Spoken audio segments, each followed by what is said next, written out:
volver a casa, no con la frente marchita, aunque cada día tengo más canas, pero finalmente el viaje terminó. Yo no veía la hora de que se iniciara el viaje. Yo le decía, ay, estoy contando los días hasta el 6 de mayo, pero finalmente llegó el 30 de junio, el 30 de mayo, y el viaje y las vacaciones terminaron con mucha alegría. Sí, pero también tengo mucha alegría de poder hacer el programa. Hemos puesto en el aire algunos programas grabados, pero también algunos amigos han venido a hacer otros programas que me han dicho que han funcionado muy, pero muy bien. La pregunta es si alguien se quedó pensando que yo no vine, ¿viste? Y alguno quizás no esté tan atento. Pero estamos en vivo en este primer día del mes de junio. El viaje fue muy bueno y en algún momento, cuando tenga un poco más de tiempo y haya preparado un poquito mejor las fotos, les voy a mostrar. La primera parte del viaje fue un viaje de instrucción bíblica, diría yo, de reflexión, porque pasamos por Atenas, Corinto, Tesalónica y Filipos. Quizás la cosa más emocionante de todo, yo ya conocía Atenas y Corinto, pero lo más emocionante para mí fue estar al lado del río, donde Pablo evangelizó a las mujeres de Filipos, y allí se convirtió Lidia de Tiatira, al lado de ese río. Un momento muy emocionante. Y después fuimos a Asia Menor, hoy Turquía. Estuvimos en lo que queda de la Odisea. Se ve poco, se va a ver mucho más. Es uno de los lugares que tiene mucho futuro arqueológico.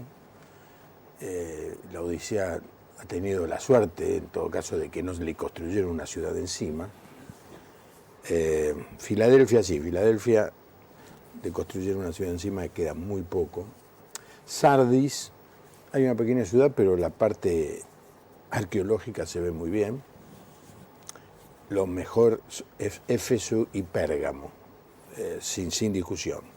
Éfeso especialmente, se ven cada cosa interesantísima, y todo lo que hay por limpiar, porque esas ciudades han vivido terremotos y 2000 años de polución, están tapadas. De hecho, Éfeso era, en la época del apóstol Pablo, era una ciudad tenía un puerto, hoy el mar está a 6 kilómetros. Así que eso fue muy, muy interesante. Y en todo ese viaje el momento más emocionante fue ir a la isla de Patmos y estar en lo que dicen fue la cueva donde Juan recibió la revelación del Apocalipsis. Así que muy, muy fuertes esos dos que me quedan a mí, el río allí al lado de Filipos y la isla de Patmos. Bueno, después me tomé unas vacaciones en algunos otros lugares más privados, con mi esposa, que hacía un rato que queríamos conocer y visitar.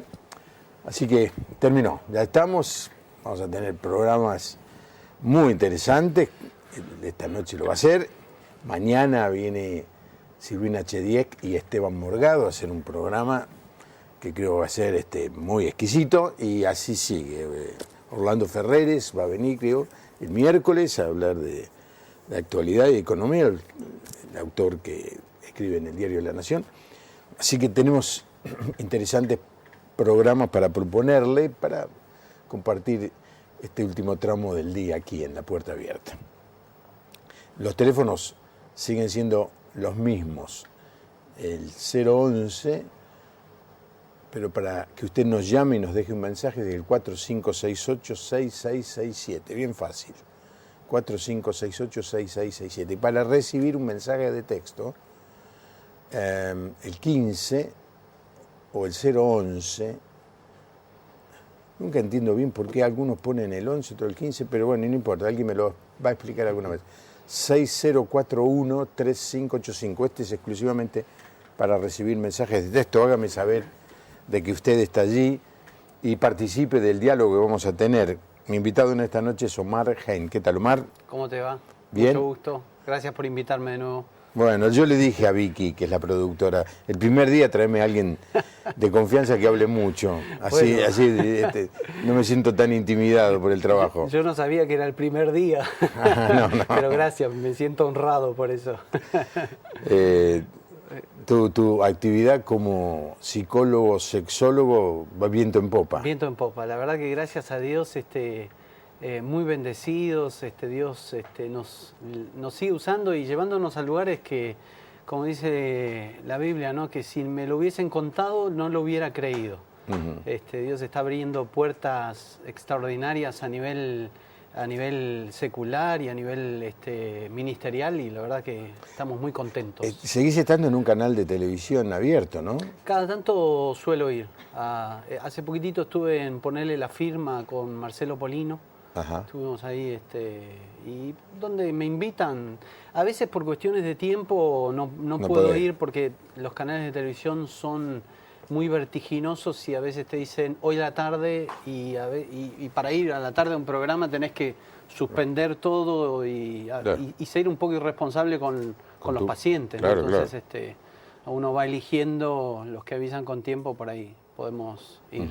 Siempre es bueno participar y llevar el mensaje, ¿no? Porque yo creo que nosotros somos los que tenemos que, más en el área nuestra que es la sexualidad, con mi esposa tenemos como objetivo redimir la sexualidad y dar un mensaje de lo que es verdaderamente la sexualidad, ¿no? Que es algo extraordinario. Ahora, Omar, al dialogar con esa gente, particularmente en un medio como la televisión, te encontrás con gente con mucho conocimiento o poco conocimiento, mucha formación o mucha deformación. En general pasan las dos cosas. Los invitados, no siempre. La última vez estuve con Marcelo Polino y estaba el doctor Burlando, que es un abogado que, digamos, además de tenerlo de vecino, es un abogado prestigioso. Sí. Que tiene conocimiento. Después uno puede discutir si es mejor o peor abogado, pero entre los profesionales que van suele haber conocimiento. A veces los que conducen están bastante deformados. De todos modos, el mundo de la televisión es un mundo particular, muy diferente a lo que uno lo ve desde la casa. Yo siempre que voy a la televisión me encuentro con personas mucho más sensibles de lo que por ahí uno los ve en la televisión, personas más humanas o con necesidades, con carencias. Y a mí me gusta relacionarme desde ese lugar con la gente, no con el personaje, porque la mayoría de los que están en televisión tienen un personaje que lo representan como si estarían actuando ese personaje. Pero cuando se apagan las luces... Son personas. Y son personas sensibles, con necesidades, que a veces interactúan y uno le puede ver la beta humana y la verdad que es precioso, ¿no? Y después cuando uno tiene la oportunidad por ahí de conocerlos un poquitito más, de atenderlos en el consultorio y... ¿tenés clientela de esa también? Sí, gracias a Dios estamos influyendo.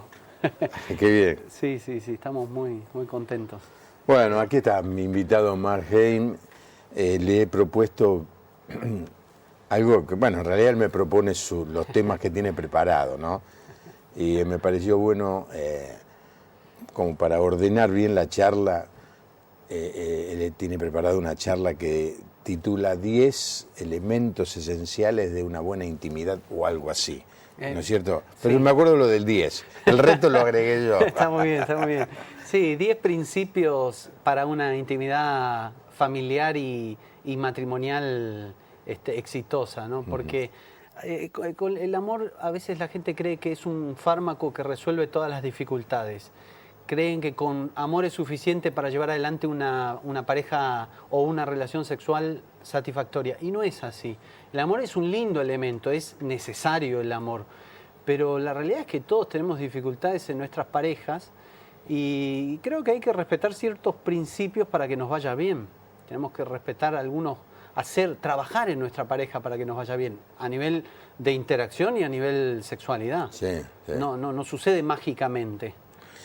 Me haces acordar a una película que vi, a ver, Jennifer Aniston. Puede ser, sí. Tenía una hermosa pareja y se querían mucho con el esposo. Sin embargo, fracasaron, ¿no? Sí. Él trabajaba como un guía turístico en Chicago, no sé si la viste la película, y ella no me acuerdo qué era. Y uno hace fuerza para que se reconcilien, se reencuentren. Ah, sí, la que creo que sí, que la vi, y que terminan separados. Sí. Sí, la vi. Sí, pero dejan una esperanza porque se encuentran en la calle, al final se saludan. Sí. Están separados, pero vos decís, donde hubo fuego, cenizas quedan, ¿no? Exactamente. Bueno, gracias a Seferina de Corrientes, dice que está contenta de que volví, me manda saludos. Ana de 25 de mayo también me da la bienvenida. Bueno, muchísimas gracias. Hay gente que todavía se queda allí. A ver, un tercero mensaje. Santiago de Merlo, qué gusto volver a verlo. Bueno, se lo extrañó. Bueno, yo extrañé estar acá también. Bueno, gracias a todos los que nos llaman. Bueno, 10 principios para una convivencia sana, familiar y matrimonial. Sí. Me acerco al título. Sí, excelente. El primer principio es sencillo. El maestro, el creador de la psicología decía, hasta ahora la ciencia moderna no ha inventado un medicamento tan eficaz como unas pocas palabras bondadosas. El primer principio es tener palabras bondadosas con la gente, palabras de amor, palabras buenas con el cónyuge, con el amado. Muchas veces en la relación de pareja hablamos de manera áspera y terminamos haciendo algo que yo le denomino el principio del martillo, ¿no? Cuando alguien tiene un martillo, ve clavos por todos lados. Y no hay que matar la mosca que está en la cabeza del otro cuando yo tengo solamente un martillo. Hay que tratar de ampliar la cajita de herramientas y entender que si uno quiere tener una relación eficaz, hay que tratar y tener palabras bondadosas con la esposa, con el esposo. A veces pasa que el marido maltrata a su esposa durante todo el día, a la noche llega a la casa, quiere grunchi, y la esposa está desconectada, está en otro canal, porque el marido no la ha cuidado desde el cariño, desde las palabras. Ahora, el silencio también es no decir palabras dulces, porque vos te encontrás con muchos hombres, particularmente, no le dije nada. Bueno, justamente ese es el problema. Ese es nuestro problema, me incluyo, no quiero jugar a nadie, porque a veces mi mujer me mira y me dice, no tenés nada para decirme. Claro. Y uno de los problemas, que por supuesto ella conoce, es que, a ver, tengo tantas cosas cuando vuelvo a mi casa en la mente, que me cuesta mucho bajar al diálogo matrimonial. Claro. Me pasa inclusive cuando vuelvo del programa. Después de haber una hora de hacer, no digo un esfuerzo, porque yo lo hago naturalmente, no estoy haciendo ningún esfuerzo, pero se me llena la mente de ideas, de conceptos, de palabras, y cuando llego no tengo más nada que decir, entonces a veces el silencio puede lastimar también. Absolutamente, igual eso es una cuestión genérica. Los varones comunicamos en palabras menos y comunicamos más con actitudes, con gestos y con posturas. Por ahí la mujer necesita hablar un poquitito más. De hecho, dicen que las mujeres hablan como 7.000 palabras por día. Creo que los hombres 2.000. 2.000, bastante menos. Sí. Y nosotros tenemos una capacidad única que es la de la cajita de la nada. El nothing box, como le dicen. O sea, cuando la mujer nos pregunta ¿en qué estás pensando? En nada. Y verdaderamente es nada. Es nada. Y la mujer no lo puede entender. No puede creer. No digo que esté bien. No, bueno. De hecho, yo en el libro Sexo Tóxico escribo que una de las actitudes que lastima la sexualidad del matrimonio es la actitud del silencio.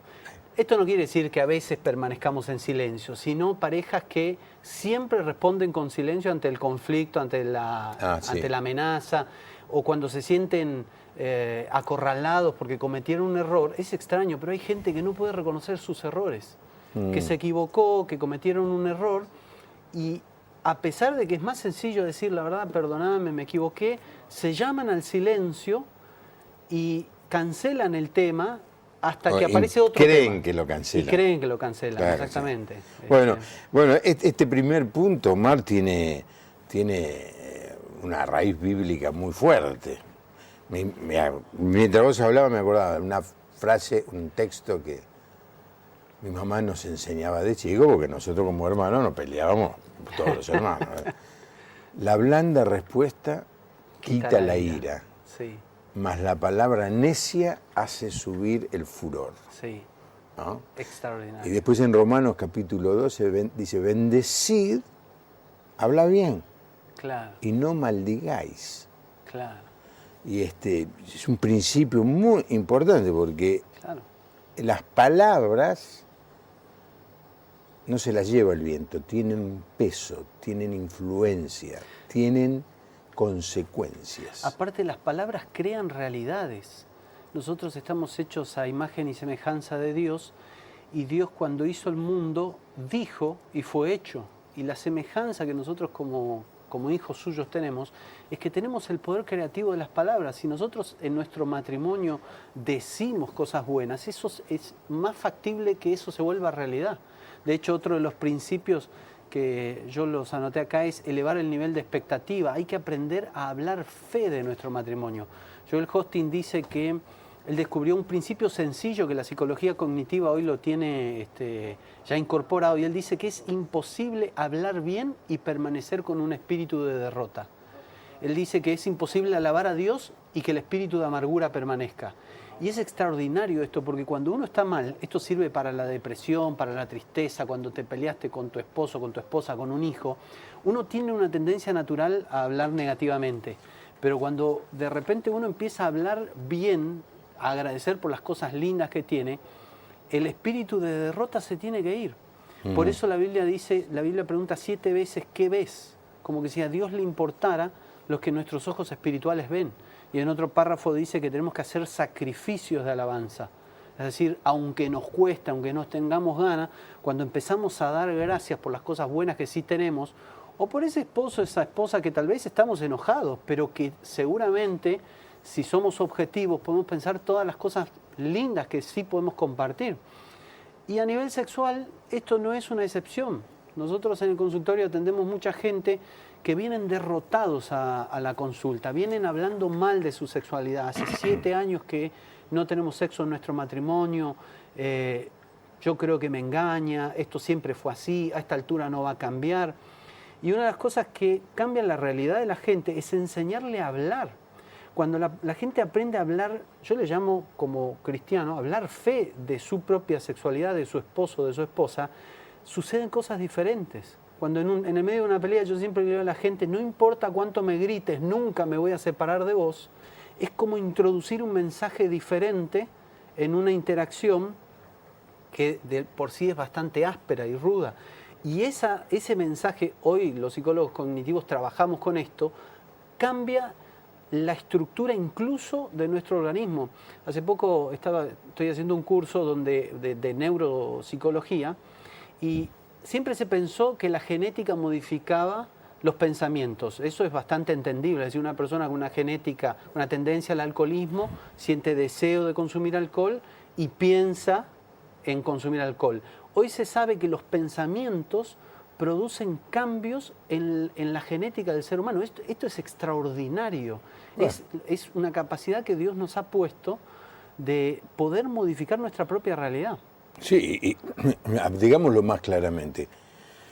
Perdón, Omar lo dijo claramente, lo voy a traducir al lenguaje no tan profesional como el que maneja Omar.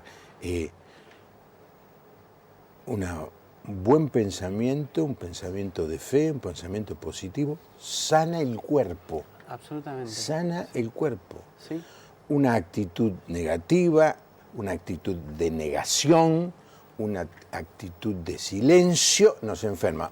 David en un momento dice, mientras callé, se envejecieron mis huesos. Se envejecieron mis huesos. Es decir, mientras no verbalicé mi realidad, mientras no fui honesto con Dios y conmigo mismo, me enfermé.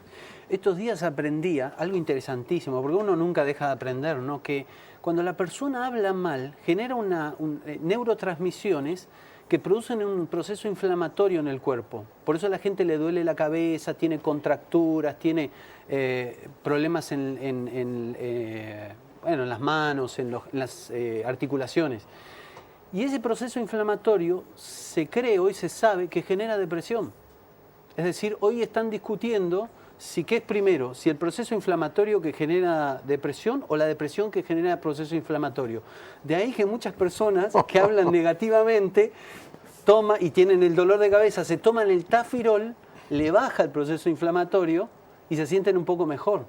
Pero yo creo que hay un medicamento mucho más eficaz que la palabra ya nos enseña, que es hablar bien, hablar fe. La Biblia dice claramente que es imposible agradar a Dios sin fe. Sin fe es imposible agradar a Dios. Y yo creo que Dios no nos entiende cuando no hablamos fe. No sé, me imagino que vos... No, bueno, no se entiende, pero no se entiende, no se acepta. Lo muy bueno de este párrafo, Omar, es que muchas veces la gente con problemas está dependiendo de lo que otros puedan hacer por él. Claro. Y de golpe, lo que estamos diciendo lo puede hacer cualquier persona que capta esta idea que estás proponiendo. Dice, bueno, voy a probar. Claro. Voy a dejar de decir, che, qué mal el país, qué malo el clima, qué mala la comida que me hizo mi mujer, qué malo esto. Y empezar a decir, gracias, Señor. Claro. Gracias, este es el día que hizo el Señor. Ayer el mensaje... Seguramente mañana ya va a estar en la web de la iglesia de La Puerta Abierta. A ver si podemos poner, es fácil, www.lapuertaabierta.org. Ayer el mensaje lo trajo Christopher Shaw, ¿no? Que suele venir acá al programa. Y habló de justamente hablarnos a nosotros mismos, de retener nuestra fe, de retener nuestra esperanza, ¿no? Texto que sacó del libro a los Hebreos, es un libro que está en el Nuevo Testamento, y dice, ahí hay un salmo, el Salmo 42, donde dice, David no le habló a otro, se habló a sí mismo, dice, fue al baño, se metió frente al espejo y dice, ¿por qué te abates, oh alma mía? Claro. Confía en el Señor. Y dice, nos tenemos que hablar a nosotros mismos también, correcto, con palabras de bendición y con palabras de fe. Sí, sí. Bueno, David en otro párrafo, cuando había vuelto de pelear con los filisteos, que en realidad no peleó, y los amalecitas habían capturado a sus mujeres, dice que él tuvo miedo porque su ejército buscaba matarlo. Y la Biblia es interesante porque dice, cobró ánimo, y consultó al Señor. Es decir, primero se animó él, se habló a sí mismo y después consultó al Señor. Es decir, yo creo que la consulta al Señor es absolutamente necesaria siempre que tenemos una dificultad, pero incluso a veces para consultar al Señor tenemos que ir con fe, hablando fe de que Dios va a responder. Y esto es, hoy la psicología cognitiva usa principios que están en la Biblia hace mucho tiempo atrás, que Jesús ya los utilizaba, y que son extraordinarios. Por ahí la gente que está mirando en la casa dice, no, yo estoy seguro que mi marido ya no puede cambiar. Bueno, yo creo que hay que cambiar los patrones destructivos. Sí. Ese es otro mandamiento. Sí. Hace unos años atrás leía una historia, los expertos decían que nadie podía correr una carrera de 1 milla en menos de 4 minutos. Sí. Y durante cientos de años tuvieron razón, hasta que un joven decidió entrenar... En inglés. Roger Bannister. Sí, vi el video. Salió a la pista y rompió el récord y corrió en menos de 4 minutos. Ahora, lo interesante de esto es que en 10 años después de que un individuo rompió un patrón, 336 jugadores hicieron lo mismo. Es decir, hizo falta que alguien se atreva a romper la opinión de los expertos para... digamos, que otros se animen a hacer lo mismo. Yo creo que a veces cuando estamos con un patrón de estos negativos y nos atrevemos, y por ahí dice, no, pero yo no, alguien puede estar pensando, yo no tengo un patrón negativo, y a veces por ahí sí, no nos damos cuenta.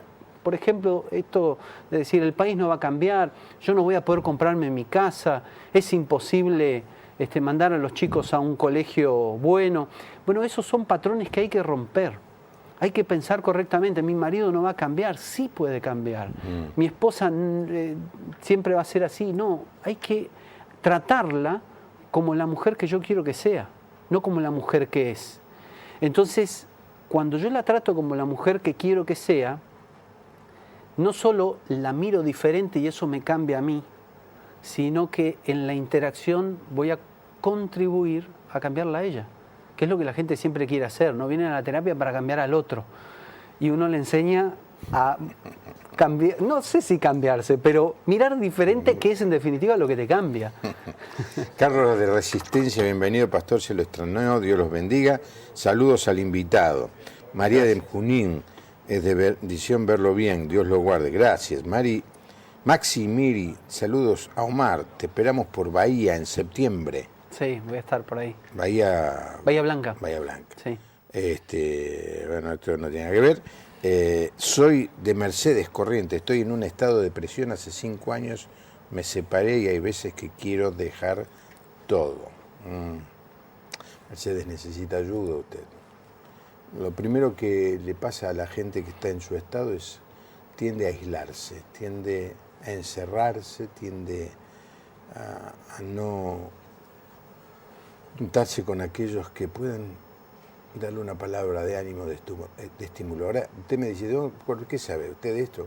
Porque me pasa a mí, cuando yo no tengo problema de depresión, pero cuando a veces tengo una cuestión que me tiene entristecido, abatido, medio depre, tiendo a aislarme, tiendo a aislarme en mi propia casa. Sí. ¿Viste? En vez de estar con mi esposa, me voy, me quiero... Y eso está mal.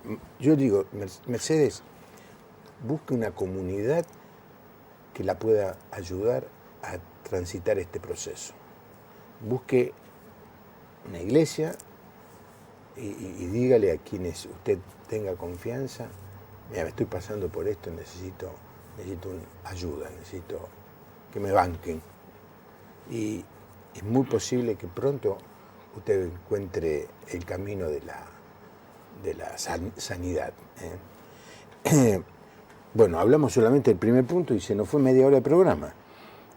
Tenemos 9 por delante. Vas a tener que hacer, si no vas a tener que venir 3 días seguidos. El punto 2, ¿cuál es? Bueno, otro punto importante dentro de los matrimonios y dentro de la familia, hay que aprender a mirar a la gente con amor. En general, ¿no? Hay que aprender a mirar al vecino, a los hijos, y hay que aprender a mirar al cónyuge con amor. Uno de los discípulos de Freud decía que somos en la mirada del otro, es decir, de acuerdo a cómo nos miran, vamos a actuar en el mundo. Y este principio es extraordinario, porque somos en función de cómo nos tratan. Yo siempre cuento la historia de bueno, hay varias historias que cuento, ¿no? Pero una cortita es cuando Gandhi, cuando vivía, tenía 18 años, fue a una iglesia a buscar de Dios, porque él tenía una necesidad de Dios, y entró a una iglesia y se sentó y se acercó a una persona y le dijo, no, discúlpeme, los negros se sientan en el fondo de aquel costado. Entonces dice la historia que Gandhi salió de esa iglesia diciendo, en este lugar no puede estar Dios. Y nunca más volvió a pisar una iglesia cristiana. Y yo creo que es importante mirar al otro con amor. Cuando uno puede mirar al otro con amor, uno otra vez contribuye a que el otro sea lo que Dios pensó para esa persona. La gente puede olvidarse de lo que uno dice, pero nunca se van a olvidar de cómo uno le hizo sentir. Yo cuento la historia de un muchacho que en Estados Unidos se convirtió en una campaña evangelística, pero era un muchacho, era muy buen alumno, pero desalineado, un poco desprolijo con su vestimenta, con su forma de vestir. Y cuando terminó la campaña evangelística se acercó al evangelista y el evangelista le dijo, bueno, ahora búsquese una iglesia para que usted pueda recibir ayuda, contención. Y bueno, este muchachito no tuvo mejor idea que buscar la iglesia que estaba enfrente del campus universitario, pero esta iglesia era una iglesia muy formal, muy estructurada, toda la gente vestía bien, y él llegó el domingo tarde, desprolijo, y llegó a la iglesia, el sermón ya había comenzado, y empezó a caminar por el medio de la iglesia, buscando lugar, no había lugar, llega adelante, todo el mundo lo empezó a mirar, no había lugar adelante, la gente dijo, bueno, va a volver para atrás, no, se sentó en el piso. Entonces, el diácono más prestigioso de la iglesia, un hombre ya adulto mayor, vestido de traje, empezó a caminar hacia él lentamente con su bastón y la gente empezó a conmocionar porque este muchachito estaba sentado en el piso en una iglesia formal. Entonces, tal fue la conmoción de esta iglesia que el pastor detuvo su mensaje. Cuando el diácono llega adelante, todos imaginaban que le iba a decir, retírese de acá. Entonces el diácono con mucho esfuerzo deja su bastón de lado, se sienta al lado de él y le dice, vengo a hacerle compañía para que no se sienta solo. Entonces el pastor le dice a la iglesia, ustedes se van a olvidar en 2 semanas del mensaje que les prediqué, pero de lo que este hombre les hizo sentir no se lo van a olvidar nunca. Y es importante tener en cuenta este principio. Yo siempre digo, cuando Dios ministra a nuestros corazones, siempre lo hace haciéndonos sentir bien, haciéndonos sentir el cariño. Sí. Los apóstoles son un tratado de psiquiatría. Cada apóstol tenía algún trastorno de personalidad y cuando uno ve la sanidad que Dios hizo en su personalidad, es extraordinario. Jesús les hacía sentir bien primero y después ellos terminaban sirviéndole, digamos, con todo, 100%. ¿No? 100%. Ayer me sorprende en el coro de la iglesia cantó en la mañana y veo a una señora que tiene una fábrica de pastas aquí cerca. Entonces, cuando termina el servicio, paso por la fábrica de pasta a comprar la pasta para mi familia, ¿no? Es una pasta exquisita, la mejor del barrio. Entonces, le digo, qué bien que estás en el coro. Sí, dice. Cuando era chiquita empecé a cantar, pero mi hermano me dijo, no cantes, porque las mujeres que cantan son mujeres de mala vida. Y desde ese día nunca más canté. Y mirando el coro en la iglesia, yo una mujer de 60, 65 años, dice, ¿podré cantar? Y preguntó, y ahora está en el coro. Fíjate vos, yo me fui y me dice, el impacto negativo, un comentario del hermano hace 55 años. Le marcó la vida. Sí.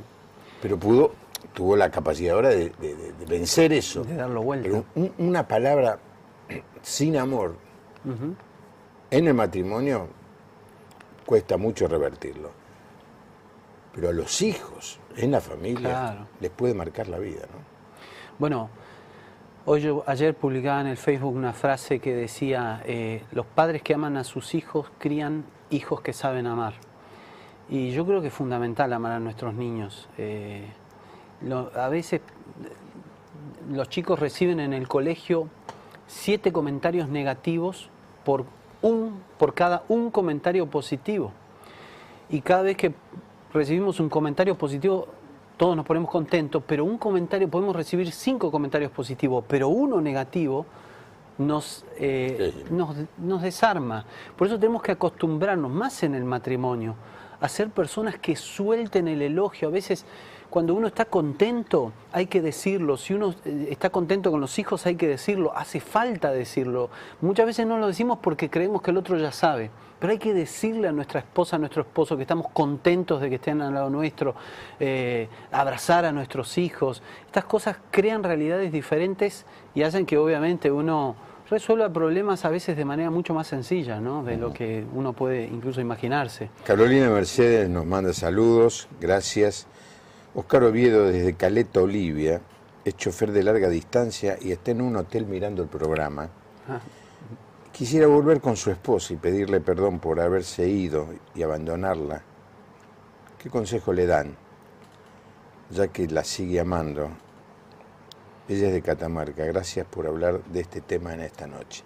Mira vos, Oscar, conductor de micro, está ahí en Caleta, Olivia, adentro del hotel porque debe hacer un viento como de costumbre en Caleta, Olivia. Y tiene ganas de volver. ¿Qué consejo le darías? En primer lugar, qué lindo que esté sintiendo esto de querer volver con su esposa. Yo creo que nunca es tarde.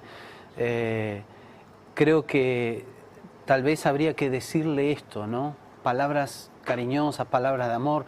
Yo a veces cuando hago talleres de sexualidad en las iglesias, los hago pensar en el día que se conocieron. Les hago cerrar los ojos, a veces uso alguna venda y les hago recordar el día que la vieron o lo vieron por primera vez. Y la verdad que suceden cosas extraordinarias, ¿no? Porque en la vida cotidiana uno se va alejando, aparecen las cosas que nos irritan y nos vamos olvidando de cuál es el verdadero motivo, la verdadera razón de por qué estamos con el otro. Y cuando uno empieza a recordar las cosas lindas que te unieron al otro, uno empieza a recuperar el cariño y el amor. Tal vez lo que habría que hacer es ir y pedir perdón. El perdón hay que pedirlo expresándolo en palabras y con hechos. Y generalmente cuando uno reconoce que se equivocó, hay que reparar el daño que uno hizo. Reparar el daño significa arreglar lo que rompí. Si a mí me prestan un auto y yo fui irresponsable y lo rompí, lo tengo que poner en iguales condiciones a como me lo prestaron o comprar uno nuevo. Entonces la persona que me prestó el auto, al ver que yo hago un esfuerzo por reparar el daño, me cree el pedido de perdón.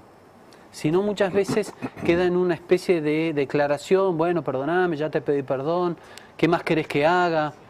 Y yo creo que el pedido de perdón es bueno, pero tiene que ir acompañado, como dice la palabra, ¿no?, de un arrepentimiento y, como dice la palabra, de los frutos del arrepentimiento. El arrepentimiento genera frutos. Yo uso la palabra restauración, ¿no?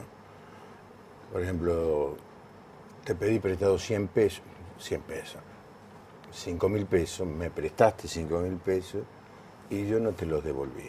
Y en un momento me siento mal, Omar, perdóname, me arrepiento. Claro. Sí, pero Claro. la restauración, te tengo que devolver los 5.000 pesos que me prestaste. Claro. Y muchas veces creemos que solamente con verbalizar el pedido de perdón, Ya está. y por decir voy a cambiar, me equivoqué, no lo voy a hacer más, pero hay que hacer un paso más, que es el fruto del arrepentimiento, que es la restauración. Claro, claro. Muchas veces, cuando hay problemas interpersonales, situaciones aún dentro de la iglesia de comentarios que se hicieron, chisme, murmuración, no alcanza con que la gente diga, lo siento mucho, no lo voy a hacer más. No, ahora tiene que ir y pedirle perdón a todos los que escucharon ese mal comentario y decirle, lo que te dije de Carlito no era cierto, no es verdad, me equivoqué, le pedí perdón a él, ahora te pido perdón a vos por habértelo dicho. Eso es restaurar. Claro. Hasta que no se haga eso, no se arregla bien. Nada se arregla hasta que no se arregla bien. Correcto, exactamente. El chisme es como aquel hombre que fue al sabio y le pidió un consejo respecto de cómo dejar de hablar. Entonces el sabio le dijo, ¿usted tiene 1000 plumas? Sí, bueno, vaya a la plaza y suéltelas. Entonces este hombre fue a la plaza, la soltó y las plumas se desparramaron por toda la plaza. Vuelve al sabio y le dice, bueno, ya lo hice, ¿ahora qué hago? Bueno, ahora vaya y júntelas. No, pero es imposible porque están por todos lados. Bueno, así es el chisme. No conviene hablar porque muchas veces llegan a lugares que uno no sabe que van a llegar y después es a veces muy difícil repararlo. Muy difícil. De Ingeniero Maswich, una alegría grande volver a verlo. Dice, nos ve por el sistema Antina de televisión. Gracias. Karina de Santa Fe pregunta, ¿cómo afecta psicológicamente a los niños una separación conflictiva? ¿Qué pensamientos tienen ellos en esta situación? Qué interesante la pregunta, ¿no? Porque cuando un matrimonio se separa, siempre hay alguien que paga el costo de esa separación, que son los hijos, ¿no? ¿Afecta psicológicamente una separación conflictiva? Sí, lo que afecta a los niños es que los papás se peleen, que los papás se lleven mal, que se lastimen el uno al otro, que los utilicen a los niños como trofeos, como objetos, porque muchas veces el enojo... O que le hablen mal al chico del otro, exactamente. Otro, ¿no? Hay que tener en cuenta que muchas parejas se pelean y se separan sin querer separarse. Entonces el niño pasa a ser como una especie de mensajero y donde la persona que sigue amando a su ex todavía lastima al niño como una manera de lastimar a su ex cónyuge o a su ex pareja. Y la realidad es que hay que ser personas maduras. Los niños son esponjas permeables que cuando ven a mamá y papá discutir siempre van a salir afectados. Y yo siempre le decía a los papás, ahora ya casi no atendemos niños, pero cuando atendíamos niños yo le decía a los papás que no es un buen negocio hablarle mal a tu hijo del otro papá.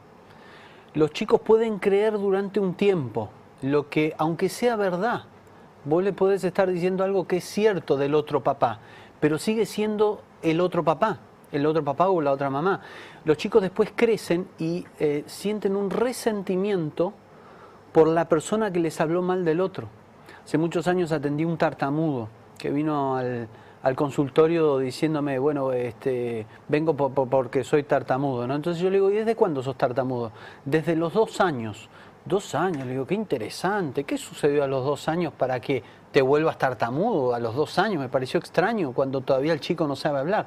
Bueno, a los 2 años mi papá se fue de casa. ¿Y qué sabes de tu papá? No, mi papá, y me empezó a proferir insultos contra él.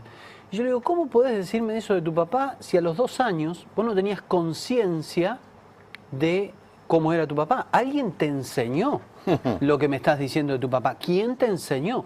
Y al chico se le empezaron a iluminar, no a iluminar, pero se le encendieron lamparitas y empezó a preguntar, porque verdaderamente él no conocía al papá. Bueno, para hacer corta la historia, este chico se puso a buscar a su papá, lo encontró con su suegro que era policía y se encontró en el Alto Avellaneda y me contaba que el papá fue peinadito a la gomina y entonces él lo primero que le dijo, papá, ¿por qué te fuiste? ¿Por qué no me volviste a ver? Y entonces el papá le dice, hijo, yo nunca me fui. Vos jugabas a la pelota en esa canchita y yo siempre te iba a ver. Entonces él en la sesión me dice, y yo recordé que con mis amigos siempre decíamos, ¿quién es ese hombre que nos viene a ver? Y él dice, solo que tu mamá y tu abuela no me dejaban llegar a vos. Entonces recuperó el vínculo con su papá, que había armado otra familia, que estaba consolidado, que tenía hermanitos. Y lo más interesante es que se le fue la tartamudez, después de que recuperó el vínculo con su papá. Es decir, y la mamá, él me contaba que para recuperar a su papá, tuvo que hablar con la mamá. Entonces la mamá, cuando ya había fallecido su propia mamá, le facilitó el documento, le facilitó un montón de cosas que ella tenía guardada en una cajita y él me decía, cuando mi mamá se puso a hablar de papá, se puso a suspirar. Me di cuenta que lo sigue extrañando y mamá nunca había vuelto a formar una familia, una pareja, pero digamos que por una mala decisión, ¿no? Habían hablado mal de este papá. Y este muchacho tuvo un síntoma por palabras que le faltaban, termina teniendo un síntoma que le afectó en primer lugar al mismo, ¿no? Entonces yo creo que no es un buen negocio hablarle mal a nuestros hijos, ni estando separados ni estando juntos. A los hijos hay que respetarlos hablando bien del otro papá, de la otra mamá. Ese es el 50% del otro. Si yo le hablo mal a mi hijo de mi esposa, estoy hablando mal de un 50% de él, de una parte de él. Y es probable que cuando pase el tiempo esa situación me haga daño a mí mismo, ¿no? Entonces... Muy buena la respuesta. Antonio de Capital, bienvenido, bendiciones para todos, buen mensaje, porque para mí el sexo es cultura, dicen buen mensaje cultural, bueno. Víctor de Río Cuarto, después de 30 años de matrimonio llevo 110 días de separado y es durísimo. Sí, es durísimo. Oren por lo que Dios unió una vez, mira vos. Porque ayuda, Víctor, pero ojalá que este programa le esté ayudando. Sí. Carlos de Mercedes Corrientes, estoy en estado depresivo, hace 5 años que estoy separado. Mira vos, cómo la gente está reaccionando, ¿no? Sí. Separarse no es un buen negocio. No es un buen negocio. Cuando uno piensa en la separación, yo siempre comparo la separación con el suicidio. Nadie que intentó o se concretó matarse volvió y dijo esto es extraordinario. La verdad que yo creo que no es recomendable. La persona que piensa en el suicidio le genera un daño a la siguiente generación. Algo que yo he observado en el consultorio es que la persona que concreta un suicidio le transfiere la manera de resolver el problema a uno de sus hijos, a un sobrino, a alguien que está en la siguiente generación. Y el divorcio es lo mismo. Cuando tenemos un problema en el matrimonio, pensamos en separarnos. Y la realidad es que separarse no es un buen negocio. Yo digo, cuando uno se compra una casa y se quema una lamparita, uno cambia la lamparita, no cambia la casa. Bueno, lo mismo pasa en el matrimonio. Cuando uno tiene una dificultad, uno soluciona el problema, no cambia el matrimonio. Pero vivimos en una sociedad donde pareciera ser que separarse es la primera y la única opción. Y la realidad es que yo considero, no porque no se pueda, no estoy diciendo que no se puede. Si hay alguien que está viviendo violencia física, abuso sexual, bueno, tal vez lo más recomendable es que tome distancia. Lo que estoy diciendo es que en un matrimonio donde existen discusiones como las tengo yo con mi esposa, como las tiene todo el mundo, hay que buscar soluciones, hay que encontrar respuestas a esas dificultades. De hecho, mi esposa ya me dice, no lo digas más, pero yo lo digo para que la gente se sienta bien. Yo soy sexólogo, porque nosotros teníamos dificultades sexuales con mi esposa. Cuando nos casamos éramos muy jovencitos y teníamos dificultades. Y gracias a esas dificultades, hoy tenemos un ministerio que no solo es un ministerio espiritual, sino que también es un trabajo que nos permite vivir y trabajar de ello, ¿no? Así que creo que la dificultad hay que transformarla en una oportunidad. En una oportunidad, sí.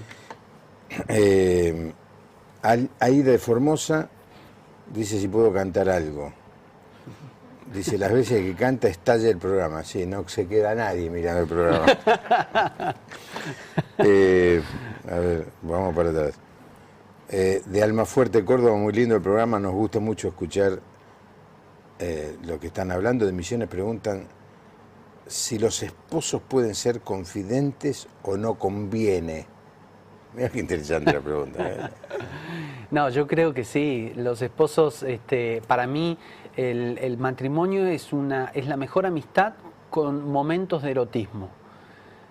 Mi esposa es mi mejor amiga y además tengo momentos de erotismo. Y la verdad que yo no concibo mi matrimonio sin intimidad, sin confianza, sin poder hablar todo con ella. No hay ningún tema que nosotros no hablemos.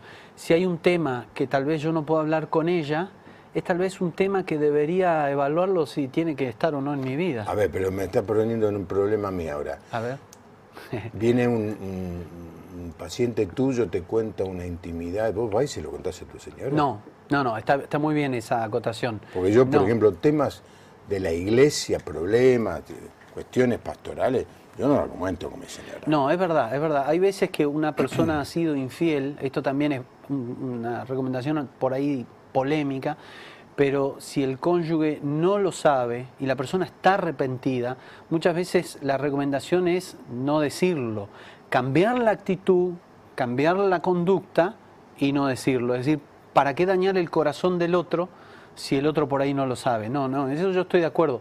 Yo me refiero a temas económicos, temas amistades, sí.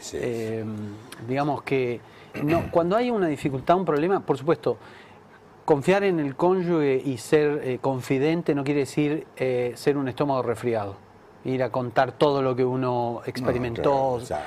Una vez atendí un matrimonio que vino una pareja de creyentes. Ella estaba enojadísima con el marido, vinieron a pedir terapia porque ella me dijo, mire, licenciado, dice, yo descubrí que mi esposo me es infiel.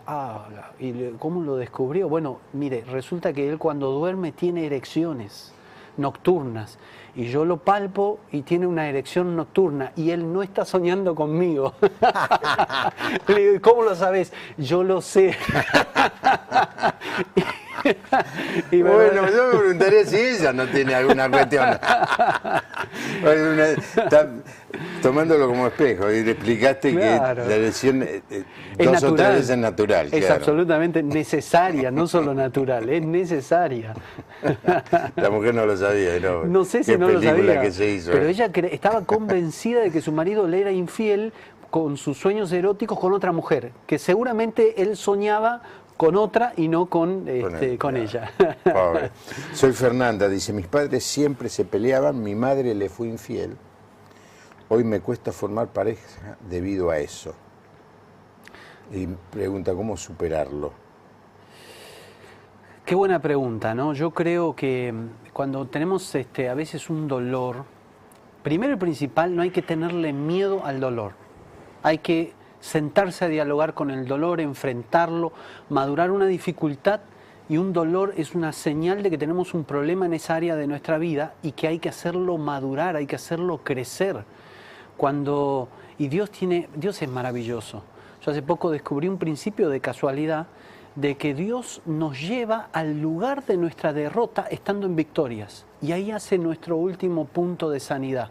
Yo estaba hace poco, me invitaron a predicar en una iglesia bastante grande, y yo tenía mucho miedo de hablar y me temblaba la mano, y le decía al Señor, Señor, ¿por qué me pasa esto? Estaba preparando un mensaje como lo preparo siempre, y entonces el Señor me llevó a un recuerdo de cuando yo tenía 10 años, y estaba en mi iglesia, allá en Misiones, les mando saludos, y llegó el Día del Niño, y viene la maestra, la directora de la escuela dominical, por ahí se está enterando en este momento que eso generó un trauma, y me dice, el domingo que viene vas a predicar vos.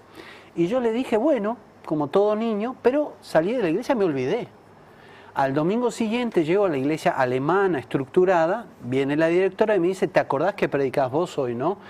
Me olvidé, no, yo no preparé nada, no, yo te anuncié que vos predicás y vos predicás, prepará algo. Entonces me fui a la escuela dominical, busqué un versículo, Juan 3:16, llegó el momento de la prédica, subo a la prédica y leo Juan 3:16, de tal manera amó Dios al mundo que ha enviado a su Hijo unigénito para que todo aquel que en él crea no se pierda, mas tenga vida eterna. Bueno, Dios envió a su Hijo, parafraseé el versículo, amén. Terminó la prédica, me senté, sube el que dirigía, dice, bueno, profundo, cortito, pero profundo. Y en una iglesia alemana terminó como media hora antes la reunión. Y yo me volví a olvidar de esa historia. Cuando estaba preparando este mensaje, Dios me lleva a esa historia y me dijo, vos en aquel momento no estabas preparado, pero hoy sí estás preparado. Y cuando yo sentí el temor que sentía, con aquel temor fue una sanidad que Dios me dijo, ahora sí estás preparado. Y ahí yo descubrí que cuando Dios sana nuestros corazones, Dios en la última materia de sanidad nos enfrenta a nuestro dolor. Pero ahora somos adultos, ahora lo tenemos a Él de nuestro lado, ahora Dios nos dio recursos para enfrentar a esa persona que nos lastimó, que nos hirió. Y ahí Dios termina de sanar eso que en nuestra vida fue el dolor, porque nunca un dolor está resuelto si no lo podemos hablar o no lo podemos enfrentar.